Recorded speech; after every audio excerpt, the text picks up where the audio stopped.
जय Shri Radhe Krishna. I hope आप सब लोग बहुत अच्छे होंगे और आप सबको नव वर्ष की बहुत बहुत बधाई। आप सबको wish you very happy new year, जिससे कि आपका ये जो नया साल है वो बहुत ही मंगलमय हो। ऐसे मैं आपके लिए, आप सब के लिए ऐसी ही भगवान से प्रार्थना करती हूँ कि जो नव वर्ष हमारे जीवन में आया है ये सबके लिए मंगलमय हो, सबका कल्याण हो। जिसकी जो इच्छा हो श्री कृष्ण वो हर इच्छा को पूरी करें। तो ऐसी आप सब भी प्रार्थना करिएगा अपने अपने आराध्य से कि जिसका भी जो भी दुख हो वो मिट जाए इस साल, और जिसको जो खुशियाँ चाहिए हो, जिसका मंगल जितना आप मना सके उतनी भगवान से प्रार्थना करिए कि सबका मंगल हो। तो ऐसी प्रार्थना आपको और हमें करनी है, क्योंकि हम कृष्ण भक्त हैं और हमें क्या करना है, हमारा जो धर्म है वो क्या सिखाता है, सर्वे भवन्तु सुखिना। जब सब सुखी होंगे तभी हम भी सुखी हो पाएंगे। हम कभी ऐसा नहीं हो सकता है कि हम दूसरे की कामना कर लें कि इसको दुख मिल जाए और हम सुखी हो जाएं। जब हम, हमारा जो धर्म है, जो सबसे बड़ा धर्म है वो क्या है कि सर्वे भवन्तु सुखिना, हम सब सुखी रहें। केवल ऐसा नहीं होना चाहिए कि हम सुखी रहें, हम सब सुखी रहें। जो भी संसार में प्राणी मात्र है वो सब सुखी रहे। तो ऐसी ही मंगल कामना के साथ हम अपने नव वर्ष का प्रारंभ करेंगे। आज हमारा नया साल का पहला दिन है, तो आप सबसे यही प्रार्थना करती हूँ मैं कि श्री कृष्ण आपकी हर इच्छाओं को पूरी करें और आपके जीवन में मंगल ही मंगल हो। और आपकी जो भक्ति है, जो आपका प्रेम है श्री कृष्ण के प्रति, वो दिन पे दिन बढ़ता जाए। जैसे कि आप देखते हैं कि हर चीज़ में उन्नति होती है, तो जो हम कृष्ण भक्ति कर रहे हैं, आप और हम जो कृष्ण की भक्ति कर रहे हैं, वो भक्ति में हम आगे बढ़ते जाएं, यही हमारे लिए सबसे बड़ी कामना होनी चाहिए। हम क्या श्री कृष्ण से मांगे कि जो भक्ति हमें भगवान ने दे रखी है, जीवन में जो सेवा दे रखी है हमें, वो हमारी सेवा हमेशा बढ़ती जाए, कभी कम ना हो। ऐसा कोई दिन हमारे जो पूरा साल है, हमारा जो आज नववर्ष शुरू हो रहा है, ऐसा कोई दिन ऐसा जीवन में नहीं आए कि कृष्ण के चिंतन के बगैर निकल जाए, या कृष्ण के भजन के बगैर निकल जाए, या कृष्ण की सेवा जिस दिन हम ना कर पाएँ।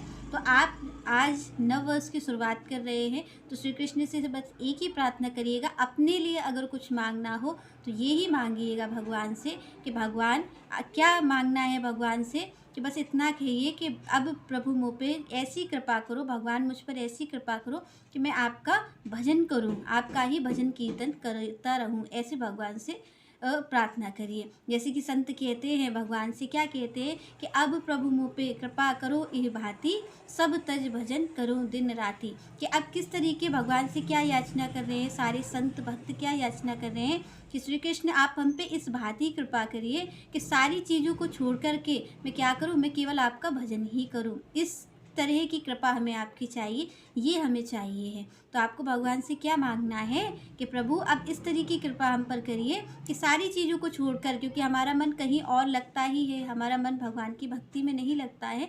तो भगवान से प्रार्थना करिए आज के दिन, नववर्ष के दिन, कि भगवान हम पर ऐसी कृपा करिए कि आप इस तरीके की कृपा आप हम पर करिए कि सारी चीज़ों को छोड़ करके मैं केवल आपका ही भजन करूं। तो ऐसी भगवान से हम याचना कर सकते हैं, हम प्रार्थना कर सकते हैं श्री कृष्ण से कि वो हम पर ऐसी कृपा करें कि हमारी भक्ति दिन पे दिन बढ़ती जाए और हम उनके चरणों में लगे रहें, और जो हमारी मंजिल है श्री कृष्ण, वो हमें एक दिन प्राप्त हो जाए।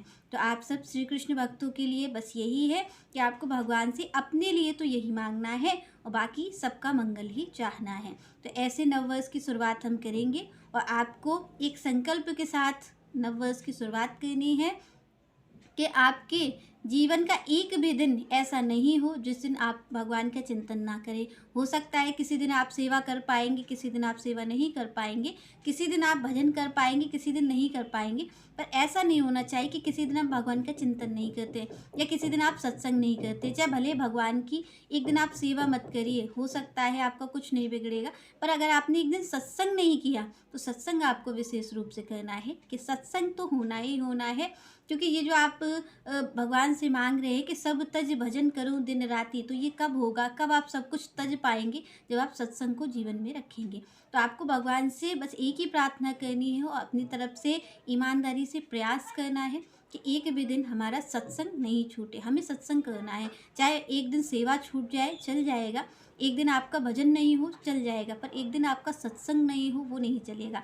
क्यों? क्योंकि आप देखते हैं जैसे कि कोई चीज़ होती है, अगर आप उस पे देखेंगे कि आपने एक दिन आप अपने रूम में झाड़ू भी नहीं लगाएँगे, तो भी आप देखेंगे कि धूल जम जाती है। फिर अगर आप 2 दिन नहीं लगाएँगे, 3 दिन नहीं लगाएँगे, तो वो ऐसी जम जाएगी कि एक दिन आपको वो चीज़ ही नज़र नहीं आएगी। किसी चीज़ पे अगर धूल जमती रहती है, तो देखेंगे आप कि वो चीज़ साफ नज़र नहीं आती है। ऐसा ही होता है कि अगर हमने एक दिन भी सत्संग नहीं सुना, तो सत्संग ना सुनने से क्या होगा कि हम पर ये जो काम, क्रोध, लोभ, मोह है, इसकी परत ऐसी जमेगी कि हमें फिर दूर-दूर तक भगवान कृपा उनकी कृपा या भगवान हमें नज़र नहीं आएँगे।